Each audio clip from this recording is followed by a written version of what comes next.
Now, at this point, after the 1955 film 7-Year Itch, Marilyn was already she was already beginning to feel a prisoner of her own stereotype.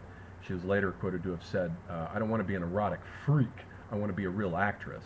That was okay in the beginning, but now she was beginning to want to stretch out of that and move on to other roles and establish other archetypal aspects, other personae.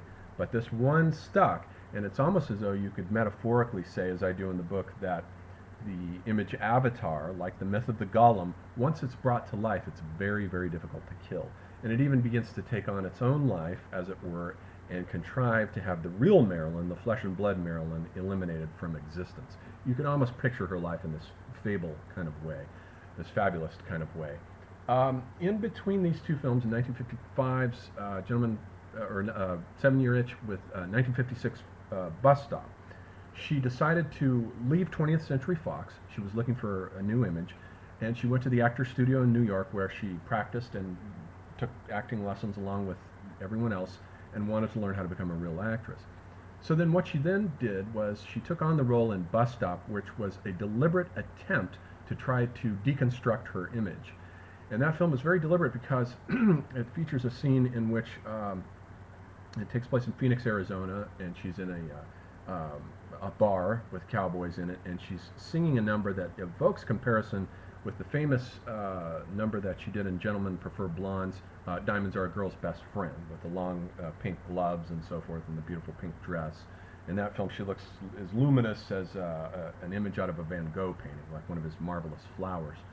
But in this film, she's bedraggled, and as she's singing, her singing is terrible, and her gloves are falling down, her outfit is moth-eaten, and the cowboys aren't very much interested in her. You can barely hear her above their chatter. So there's a deliberate attempt to begin dismantling her image, to start pulling it apart and seeing what else she can construct out of it. So that's the first attempt that she makes to try and assassinate her avatar. This film, Bus Stop. After that, however, though, she falls back. The image avatar comes back up and takes her prisoner, and she's captured once again for the two films Some Like It Hot, which is Billy Wilder again, and Let's Make Love. Two more films with the superficial blonde ditzy archetype that have captured her again. The stresses are beginning to become evident, though, because by 1961 she had to be incarcerated in the Payne Whitley mental clinic in New York for a time. She had a mental breakdown.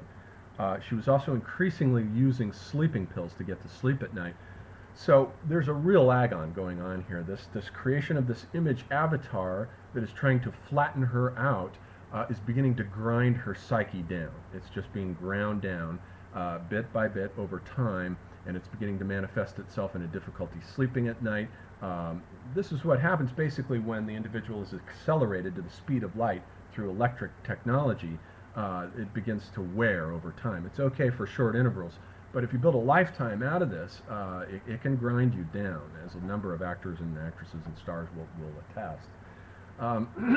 So after she does those two roles, and then she's in the Payne Whitney clinic, then she comes out and she does a last attempt to deconstruct her image with the great film The Misfits, which I think dates from '61, and it's a film about three cowboys that she's with. It's filmed in black and white, very beautiful.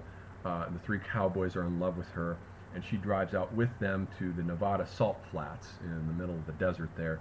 And they are looking for horses, even though they're cowboys, they're looking for horses to round them up and sell them off to be ground up into dog food. So the story, The Misfits, which was written by her husband at that time, is a film that is about the degradation of the Western, basically. This is 1961, and in fact the Western would be dead in about a decade or so, a little over a decade. It would be essentially moribund. So the genre is dying, and you can feel it dying in this film.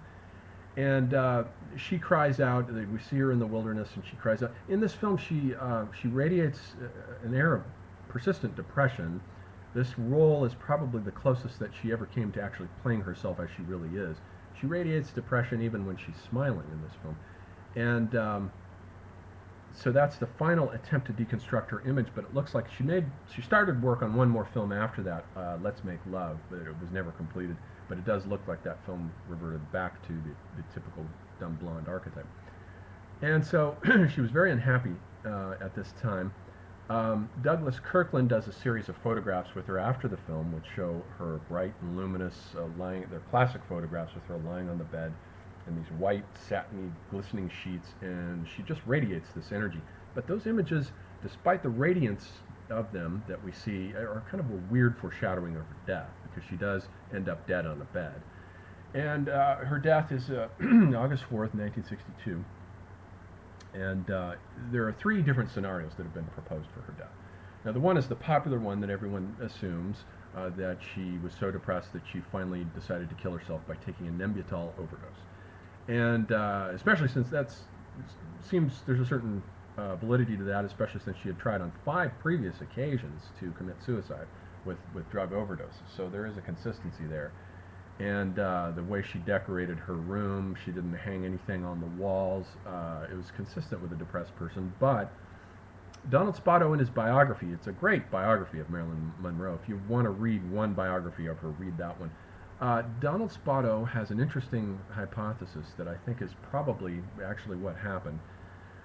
And he says that she had no reason really to be depressed severely in these years, although once we get into that you never know with a person how depressed they are. Outward success is one thing. But she had agreed to remarry Joe DiMaggio, and she had a whole bunch of new film roles lined up, many of which, such as a biopic about Jean Harlow, which she was going to play Jean Harlow, would have taken her in other directions. And she was right on the verge of losing her youthful beauty and beginning to transfer over into a mature woman. So the film roles would have had to have changed and been different in any case. But so Spotto says she didn't really have any reason to commit suicide at this time. She didn't seem to be depressed, taken with the caution that statement is worth. But he does say that what he thinks happened was there was this creepy psychiatrist named Dr. Ralph Greenson that had glommed onto her. He's basically a modified celebrity stalker. He entered her life late. It was like 1960. And he was a sort of celebrity psychiatrist, a psychiatrist for the stars. But when he took on Marilyn as a client, she very quickly became his only client. At first, he was seeing her 5 days a week. Then he increased that to seeing her 7 days a week. And then eventually, astonishingly, he had her move in with him and his family in his house and set up a special place for her. And she put her absolute trust and faith in this man's opinion about everything. And she followed his advice, even to the point of turning down film roles that might have steered her away from her stereotypical glitzy, dumb blonde. And she did everything he said, but his obsession with her, clearly he was obsessed with her, and it's a little disturbing to think about. Eventually she did move out into her own house, but when she did this, he sent her a housekeeper named Eunice Murray, who had worked for him in other occasions, and it became clear to her friends that Eunice was just mainly a spy for Greenson, because she was frequently seen on the phone to Greenson reporting Marilyn's whereabouts, who she was with, what she was doing. Eunice was basically a spy. And on the day of her death, she had told Eunice that she fired her, and she told her that she didn't want her around anymore.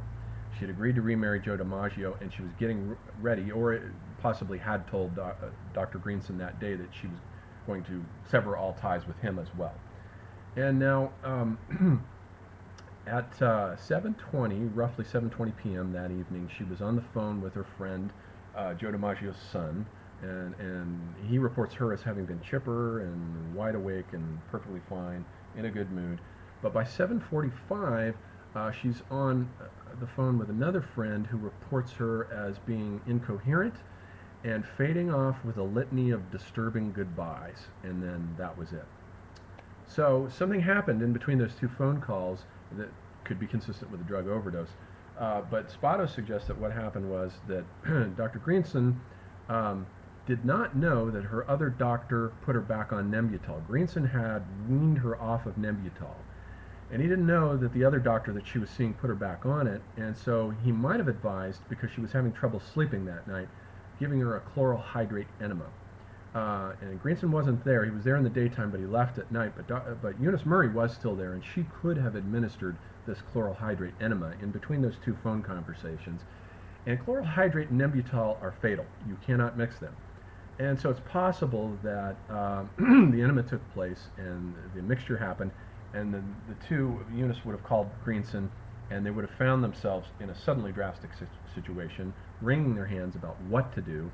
And you know, Eunice, there are some strange things about their story because the cops weren't called until 5 a.m. Whereas Eunice had initially said that she found Marilyn at around midnight or just before midnight. Then she later changed her story and said that she found her at about 3 o'clock in the morning. So there are some things that don't add up with Eunice's story and Greenson's story, but nobody paid too much attention to it because Eunice was just you know, an old woman, and Dr. Greenson was a well-respected psychiatrist, at least within the Hollywood community. So their word was taken at face value, and that's the story. So that could have been what happened, and if that is the case, then what we have there is the prototype of the death by celebrity stalker. And Spotto says that it may have been the case that even though Greenson had just found out that he was about to be let go by Marilyn, he may have sort of unconsciously decided that if he couldn't have her, no one would. And so there may have been an unconscious motive there for the, quote, accidental death. So who knows? Donald Wolfe, there's another guy who wrote another book, The Last Days of Marilyn Monroe, who suggests a third hypothesis that her death had to do with a relationship with Robert Kennedy.